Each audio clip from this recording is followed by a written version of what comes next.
आप जरा मेरे साथ इन पेजेस को गौर से देखिएगा। अस्सलाम वालेकुम देखिए सर। पेज नंबर 125 पे आज मैं ये जो एग्जांपल आपसे शेयर करने जा रहा हूँ, इट इज एग्जांपल नंबर 6। और इस नंबर 6 एग्जांपल में हमारे पास एक और फैक्टर है जिसको हम जो ना वो कॉस्ट की फॉर्म में पढ़ रहे हैं। रिमेंबर, इफ सी, ये मैं टॉप से स्टार्ट कर रहा हूँ, मेरी रिक्वेस्ट है कि आप मेरे साथ रहिए। If C equals Q cube minus 2q square plus 9q, ठीक है, ये जरा फंक्शन दोबारा देख लीजिए। ये आपके पास एक कॉस्ट फंक्शन है और कॉस्ट फंक्शन में ये क्यूबिक फंक्शन है और क्यूबिक फंक्शन में कहता है G Q cube minus 2q square plus 9q। Number 1, first of all हमने क्या फाइंड करना है? Functions of average cost and marginal cost. अच्छा, जरा यहाँ पे एक और बात सुन लीजिए। अभी हमें वो सिर्फ फंक्शंस निकालने को कह रहे हैं। फंक्शंस का मतलब यह है कि हम डायरेक्टली क्यू की वैल्यू नहीं निकाल रहे। अगर वो कहे मार्जिनल कॉस्ट निकाल दीजिए और एवरेज कॉस्ट निकाल दीजिए, फिर तो वो कोई नंबर होगा या कोई वैल्यू होगी। हम कहेंगे जी 10 आ गया, ये 12 आ गया, ये 20 आ गया। वो तो एक एवरेज कॉस्ट और मार्जिनल कॉस्ट का नंबर होगा। मगर अभी वो कह रहा है जी functions of average cost and marginal cost, तो इसका मतलब है इसमें क्यू मौजूद रह भी सकता है और इस फंक्शन को अभी हम जज करते हैं। Number 2, slope of average cost and marginal cost and their prices while q equals 10. It is not so much difficult, it's just a K7 mathematics. बहुत आसान सा है, आप इसको थोड़ा सा प्रैक्टिस कर लीजिए, इंटरेस्टिंग है। हाँ ये है कि इसको वाइंड अप करने के बाद जो मैं मैथमेटिक्स इसमें स्टार्ट करूंगा, वो मैट्रिसेस और कुछ इस तरह की बात होगी, कैलकुलस इसमें होगा, वो शायद आपके लिए थोड़ा सा वो प्योर मैथमेटिक्स होगा। अभी हम ये कुछ इसमें बिजनेस रिलेटेड प्रॉब्लम्स को डिस्कस कर रहे हैं। तो सी पार्ट पे जरा गौर से देख लीजिए, कहता है the relationship between average cost and marginal cost. और लास्ट पे कहता है at what quantity MC equals AC। ये 4 क्लास मेरे पास प्रॉब्लम्स है। मैं आज आपको बता दूंगा कि हम इन प्रॉब्लम्स को कैसे सॉल्व करते हैं। अगर हमें कुछ इस तरह के क्वेश्चंस दिए हों तो हम इन तरह के क्वेश्चंस को सॉल्व कैसे करते हैं, इसका सीक्वेंस क्या होता है। मेरी आपसे गुजारिश है कि जरा इन चीजों को गौर से देखिए। रिमेंबर, फर्स्ट ऑफ ऑल हमें एक दफा वो फंक्शन लिखना पड़ेगा जिसको आप C इक्वल्स क्यू क्यूब कहते हैं, माइनस 2q स्क्वायर कहते हैं और प्लस 9q कहते हैं। अब ये फंक्शन लिखने के बाद नंबर 1 पे देखिए, कहता है जी find the functions of average cost and marginal cost. Remember class, ये जो ऊपर आपको कॉस्ट फंक्शन गिवन है, ये आपको टोटल कास्ट फंक्शन गिवन है। अगर इस टोटल कास्ट फंक्शन को आप देखें ना, तो मेरे पास ये टोटल कास्ट फंक्शन है, इसमें जो हमारे पास प्रोडक्शन आ रही है उसे Q से एक्सप्रेस किया जा रहा है। इसका मतलब यह है Q जो मेरे पास यूनिट्स है, आउटपुट है, और इस आउटपुट से मैं इनको ऑपरेट कर सकता हूँ। तो क्या करते हैं कि एवरेज कॉस्ट निकालने के लिए जस्ट टोटल कास्ट को नंबर ऑफ यूनिट्स पे डिवाइड कर देते हैं। सो मैंने भी पार्ट ए में ऐसा ही किया है। अगर आप इसको गौर से देखें, मैंने इस टोटल कास्ट को या कॉस्ट को Q से डिवाइड कर दिया और इसको आप कहते हैं एवरेज कास्ट। ये बड़ी इजी सी बात थी। Q cube minus 2q square plus 9q को मैंने Q से डिवाइड कर दिया, तो बाकी मेरे पास ये बच जाता है Q square minus 2q plus 9, ये मेरे पास बच जाता है। क्लास में इसमें कुछ और बातें आपसे शेयर कर दूं। देखिए, अगर आप इसको ऐसा नहीं करना चाहते, आपने डिवाइड तो कर दिया, आप नहीं चाहते कि एक एक कंपोनेंट से आप इसको जो है ना वो डिवाइड करते चले जाएं और आपकी जो है कैलकुलेशन थोड़ी सी, और आप एक और भी काम कर सकते हैं कि न्यूमरेटर में Q को कॉमन ले लीजिए। अगर आप न्यूमरेटर से Q को कॉमन लेते हैं तो कॉमन लेने से मेरे पास वैसे भी बाकी बच जाता है Q square minus 2q plus 9। जो कॉमन लिया था Q वो डिनोमिनेटर से कैंसिल हो गया और कैंसिल आउट होने के बाद मेरे पास फंक्शन जो आया, ये पहला फंक्शन है जिसको आप एवरेज कास्ट फंक्शन कहते हैं। अब देखते हैं जी एक और बात है जिसको कहता है जी marginal cost function. Remember, what is a marginal cost function? Marginal cost function is the first derivative of our total cost function. That is the reason if I'm interested in finding the marginal cost function, then I have to apply the derivative to the total cost function with respect to Q. And ये जो d over D Q है ये total c का function है और इसके ऊपर आप डेरिवेटिव्स को अप्लाई कर रहे हैं. रिमेंबर क्लास, ये जो डेरिवेटिव्स अप्लाई करने होते हैं ये आप खुद करेंगे. आज मैं इसको प्रॉपर स्टेप्स इसलिए नहीं करूंगा कि हमारी वो लर्निंग जो फेज थी वो तो खत्म होने को है. अब हम बाकायदा तौर पे इसको अप्लाई कर रहे हैं. तो क्या करेंगे ये देखिए, मैं एक दफा सिर्फ बता रहा हूँ आपको, मगर आपको ये पता होना चाहिए क्या है. 3 को आप जो है ना वो एक साइड पे करेंगे क्योंकि कांस्टेंट था. आप 2 को डाउनवर्ड लाते हैं और ये माइनस कर देते हैं पावर में से, ये हमने पहले भी कर दिया. तो ये 3 टाइम्स 2 टाइम्स क्यू बन गया और -4 को अलग किया. डी ओवर डी क्यू जो था उसको क्यू के ऊपर भी अप्लाई किया. 9 का जो था वो डेफिनेटली आप जानते हैं तो पहले से ही मौजूद था. अब हमने क्या किया, जैसे डेरिवेटिव अप्लाई किया क्लास, तो ये मेरे पास जो वैल्यू थी या फंक्शन था 3q स्क्वायर -4q प्लस 9 आ गया. चलें ये अभी पहला जो फंक्शन था हमने फाइंड आउट कर लिया. Let's see part B. Then we are required to find the slope of average cost and marginal cost and their prices while Q equals 10. देखें कहता है जी एक तो उनकी स्लोप्स भी बनाए क्या है और स्लोप्स के बाद प्राइसेस बताइए, जबकि आपके पास Q 10 है वो खुद दे रहा है. हमें इसको फर्स्ट तो ये निकालना पड़ेगा स्लोप क्या होती है. ये याद रखिएगा कि स्लोप आपने एवरेज कास्ट फंक्शन की निकालनी है. ऐसा ना हो कि आप स्लोप फिर ऊपर वाले टॉप वाले फंक्शन की निकाल लें, जवाब गलत हो जाएगा. तो एवरेज कॉस्ट जो निकाला हुआ था ऊपर वो क्यू स्क्वायर -2q प्लस 9 निकाला था. इसके ऊपर अब मैं डेरिवेटिव अप्लाई करता हूँ. चूंकि जो आपकी स्लोप होती है वो मेरा पहला डेरिवेटिव ही होता है और कोई चीज नहीं होती. तो अब इस 3q स्क्वायर -4q प्लस 9 यानी मार्जिनल कास्ट और एवरेज कास्ट यानी q स्क्वायर -2q प्लस 9 के ऊपर मैं डेरिवेटिव अप्लाई करूंगा. तो ये मेरे पास जो होगा ये पहला slope of average cost function जो है वो निकल आएगी. अब यहाँ पे स्लोप को फाइंड आउट करने के लिए हम अल्टीमेटली डेरिवेटिव अप्लाई करते हैं. तो remember d over D Q of average cost means AC. ये जो होगा आप डेरिवेटिव अप्लाई करेंगे इक्वल्स टू q -2. अब देखिए क्लास, ये जो डेरिवेटिव था इसको हम फाइंड आउट कर रहे थे और फाइंड आउट करने के लिए जो वैल्यूज है वो हमारे पास गिवन है और इन वैल्यूज से हम जो है ना वो कुछ और भी बातें कैलकुलेट कर लेते हैं. चले मैं अभी इससे पहले कि इनको कैलकुलेट करूं मैं जरा मार्जिनल कॉस्ट की बात कर लूं. वो क्या है देखिए क्लास, ये जो मार्जिनल कॉस्ट है ना ये मौजूद थी ऊपर आपने निकाली थी. अब उसका फिर डेरिवेटिव ले लीजिए. जैसे आप मार्जिनल कॉस्ट का डेरिवेटिव लेते हैं तो ये D of marginal cost with respect to Q ये हमारे पास आ जाएगा 6q -4. ये अभी तक आपने जो कैलकुलेशंस की इसमें हमने डेरिवेटिव्स अप्लाई किए और उनसे हमने स्लोप और मार्जिनल कॉस्ट और एवरेज कॉस्ट को कैलकुलेट कर लिया. अब बताएं जी नेक्स्ट क्या कहता है. अब देखिए क्लास जरा ऊपर दोबारा देख लीजिए. पार्ट बी में हमें कह रहा है जी Q इक्वल्स 10. ये वैल्यू खुद से दे रहा है. कहता है जब आपके पास Q 10 है अब जरा इनसे आप इनकी प्राइसेस निकाल दीजिए.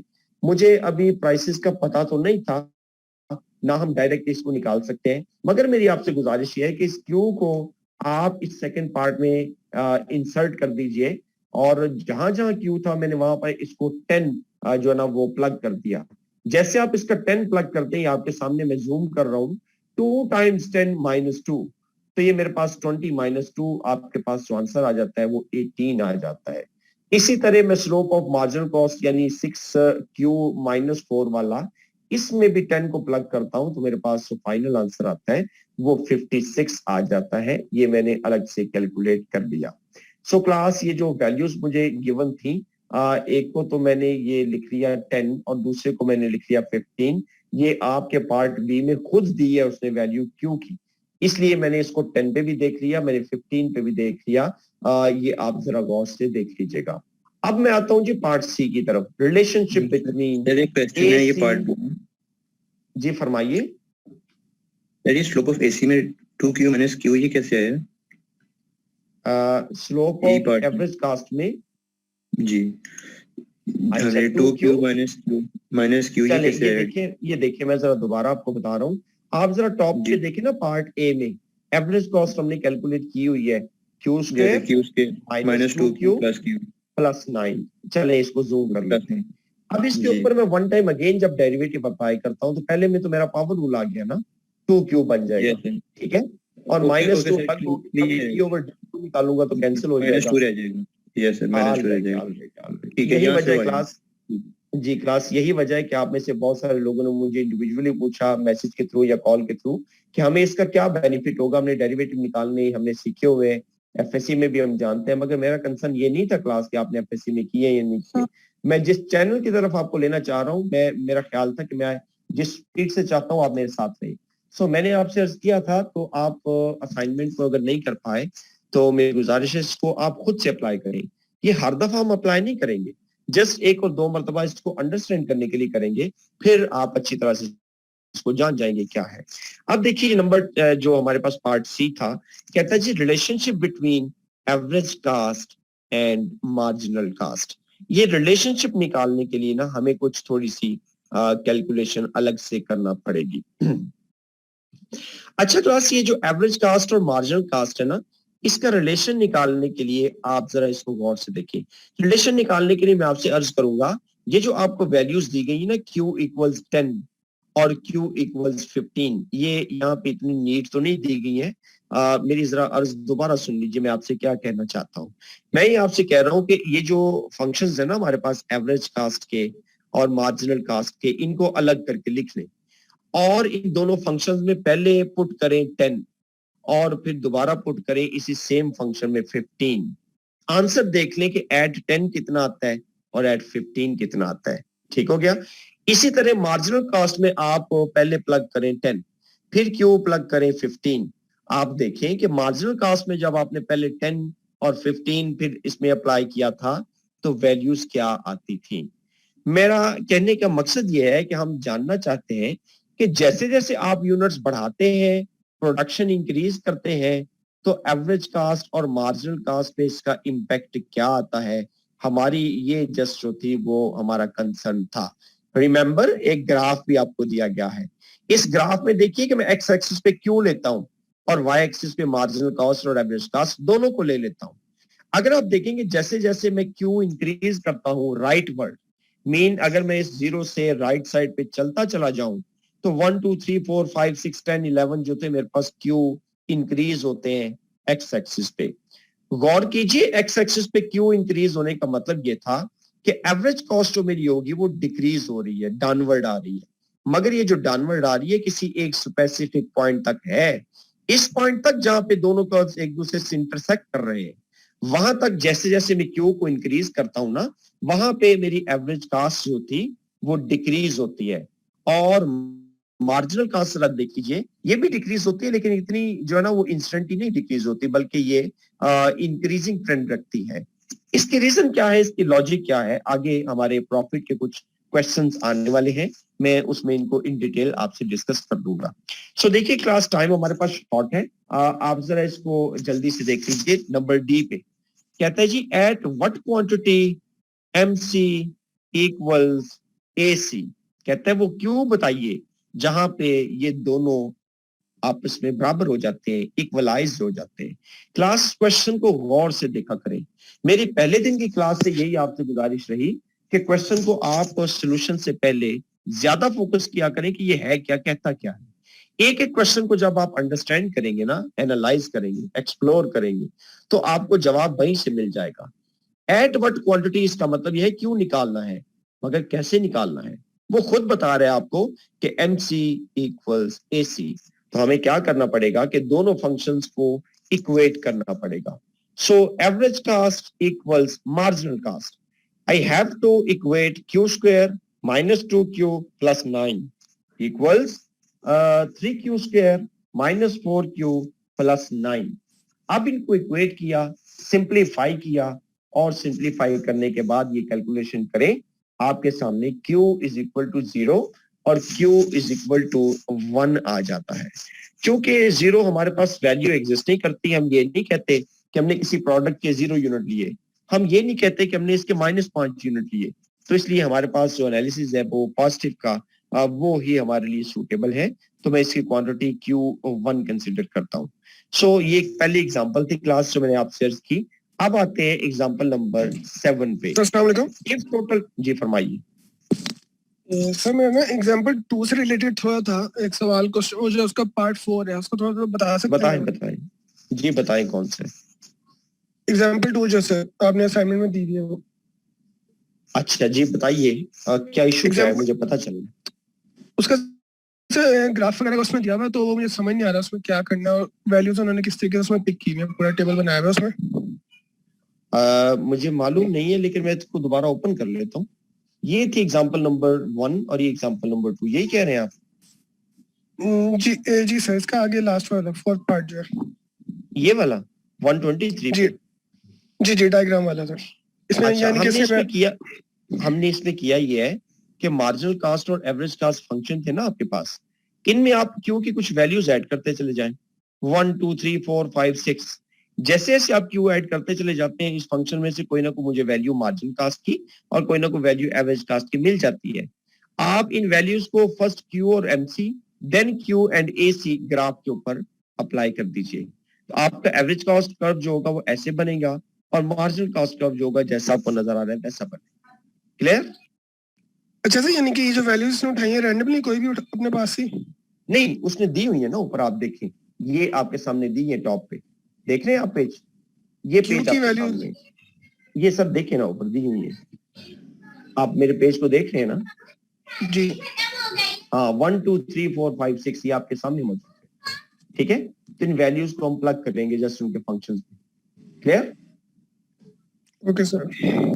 चलो, अब देखिए क्लास, ये जो मैं आज की डिस्कशन कर रहा था, इसमें जो पेजेस थे मेरे पास, एग्जांपल नंबर 1 को हमने देखा। अब जरा एग्जांपल नंबर, ये नेक्स्ट है 7, ये देख लीजिए, ये सेम है। ये वैसे ही टोटल कास्ट फंक्शन गिवन है, एमसी एंड एसी निकालने को कह रहा है, स्लोप ऑफ एमसी एसी निकालने को कह रहा है, एवरेज जो वेरिएबल कास्ट है वो निकालने को कह रहे हैं, और eight what quantity MC equals ABC, ये बिल्कुल दोनों दुरुस्त है। एक सिर्फ इसमें फर्क है, इसको जरा गौर से देख लीजिएगा। यहाँ पे वो बात कर रहे हैं जी एवरेज वेरिएबल कास्ट की। लास्ट टाइम जब एवरेज कास्ट थी तो हमने टोटल कास्ट को क्यू पे डिवाइड कर दिया था। अगर आपको एवरेज वेरिएबल निकालनी पड़े तो आप सिर्फ वेरिएबल कास्ट को क्यू पे डिवाइड कर देंगे। और एक और बात ऐड कर दीजिए, फर्ज करें हमें एवरेज फिक्स कॉस्ट निकालने को कहते तो हम फिर खाली फिक्स कॉस्ट को क्यू पे डिवाइड कर देंगे, तो वो मेरे पास एवरेज फिक्स कास्ट आ जाएगी। क्लियर? यहाँ पे जो आपकी एवरेज वेरिएबल कास्ट है ना, इस 7 एग्जांपल में, सबसे पहले देखिए वेरिएबल कास्ट है क्या। वेरिएबल कास्ट मेरे पास है जी 5Q minus 2Q square plus 2Q cube, ये है वेरिएबल कास्ट। खाली इस कंपोनेंट को आप क्यू पे डिवाइड कर दीजिए तो उसको आप एवीसी कहेंगे। अगर मैं आपसे कहूं कि मुझे खाली एएफसी निकाल के दीजिए, 35 मेरे पास था तो उसको क्यू पे डिवाइड करेंगे तो वो मेरे पास आ जाएगी एवरेज फिक्स कॉस्ट, जो अभी हमें कहीं तो नहीं गई, लेकिन हम नेक्स्ट टाइम इसको कैलकुलेट करेंगे। ऑलराइट क्लास, मेरा ख्याल है कि ये जो आपने दो डिस्कशंस की हैं, इन्हीं से रिलेटेड हम थोड़ी सी डिस्कशन एक्सटेंड करते हैं और उसके बाद फिर क्लास को वाइंड अप करते हैं। Now I'm going to discuss, or I'm going to introduce a new theory. It is known as revenue theory. Clear? What is a revenue? क्या होता है जी revenue? In simple words, when I multiply quantity with prices, it is known as revenue. Remember, the multiplication of prices and quantities is known as revenue. Marginal revenue and average revenue. Remember, when there is a revenue by selling an additional unit of output Q, then it is known as your marginal revenue. And when I divide total revenue with output means Q, I get average revenue. Same concept as before. हमने last time भी यही concept जो थे इनको discuss किया था और आज भी इन्हीं कंसेप्ट्स को सिंप्लीफाई करते हैं। मैंने अर्ज किया कि ये वही मार्जिनल रेवेन्यू है कि ईच एडिशनल यूनिट को सेल करने से जो आपके रेवेन्यू में चेंज आता है, मैं इसको मार्जिनल रेवेन्यू कहता हूं। Let's see an example. ये जो एग्जांपल नंबर 1 है, इसमें कहा गया है total revenue is equal to 75Q minus 4Q square. then find marginal revenue function, find the average revenue function, and find the slope of marginal revenue and average revenue. Same concept is there. When I'm interested in finding out the marginal revenue function, I just take the simple derivative or the first derivative of my total revenue function. Then the first derivative of 75Q minus 4Q square will be simply 75 minus 8Q. And part B average revenue में क्या करूंगा, इस total revenue को Q से divide कर दूंगा. Then I get 75Q over Q minus 4Q square over Q. Then I get AR equals 75 minus 4Q. अब आपको कहता है जी स्लोप ऑफ मार्जिनल रेवेन्यू निकाल दीजिए और स्लोप ऑफ एवरेज रेवेन्यू भी निकाल दीजिए. तो सिंपली आप इस मार्जिनल रेवेन्यू और एवरेज रेवेन्यू का फर्स्ट डेरिवेटिव ले लेंगे और इससे हम इसकी स्लोप को डिटरमिन कर लेंगे. सो रिमेंबर, ये जो पार्ट 2 है, मींस एग्जांपल 2 है, इसमें भी हम तमाम फंक्शंस निकालते हैं, मगर यहाँ पे मार्जिनल रेवेन्यू और एवरेज रेवेन्यू को ग्राफिकली भी दिखाना पड़ेगा.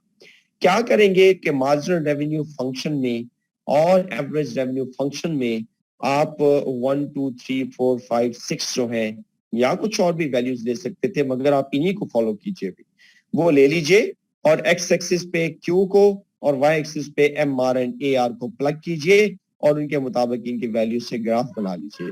अर्ज ये मैं करता हूं कि पहले एम आर की वैल्यूज को अप्लाई करें, देन ए आर की वैल्यूज को अप्लाई कीजिएगा, ग्राफ आपके पास अच्छे बन जाएंगे. सो क्लास की कुछ थ्योरीज हैं जिसको मैं अभी average propensity to consume and marginal propensity to consume कहता हूं. थोड़ी देर के लिए इसको अभी रहने दीजिए, जरा प्रैक्टिस कीजिए और प्रैक्टिस करने के बाद मैं फिर क्लास में देखूंगा कि एवरेज और मार्जिनल क्या है. मेरा ख्याल है क्लास, आई एम सॉरी, ये बिल्कुल लास्ट 2 टॉपिक है, इनको देख लें तो ज्यादा बेहतर है, अदरवाइज ये फिर रहते रह जाएंगे. जरा 1 मिनट मुझे दे दीजिए और मैं इनको अभी एक्सप्लेन कर देता हूँ. Class, there are 2 concepts, average propensity to consume and marginal propensity to consume. मैं अभी आपको इसकी जो डेफिनेशन है वो तो शेयर नहीं करता, वैसे ही इसका कंसेप्ट दे देता हूं, मगर इसके फार्मूला जरा याद रख लीजिए क्या है दोनों के. एक जो आप एपीसी और एमपीसी कहते हैं, इनमें डिफरेंस है, यानी एक को आप एवरेज प्रोपेंसिटी टू कंज्यूम कहते हैं और एक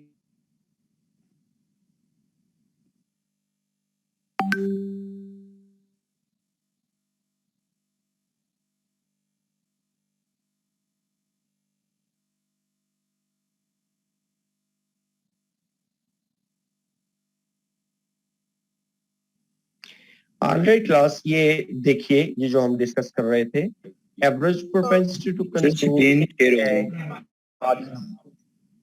जी कुछ फरमा रहे हैं आप? ये सर वो स्क्रीन का कैसे अब आ गई है, पहले स्क्रीन नहीं शो हो रही थी. जी आ गई है.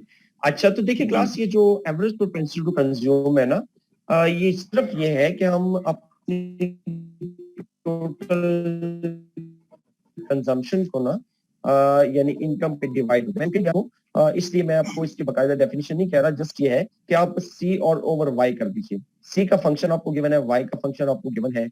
ये हमारे पास सिंपल जो थी ना कुछ टेक्निक्स थी, मगर मेरा ख्याल है कि अभी इनको रहने दीजिए. ये कुछ कंसेप्ट ऐसे हैं, मुझे टाइम चाहिए कि मैं इसको पहले आपको बता दूं, फिर इनको हम कैलकुलेट करें.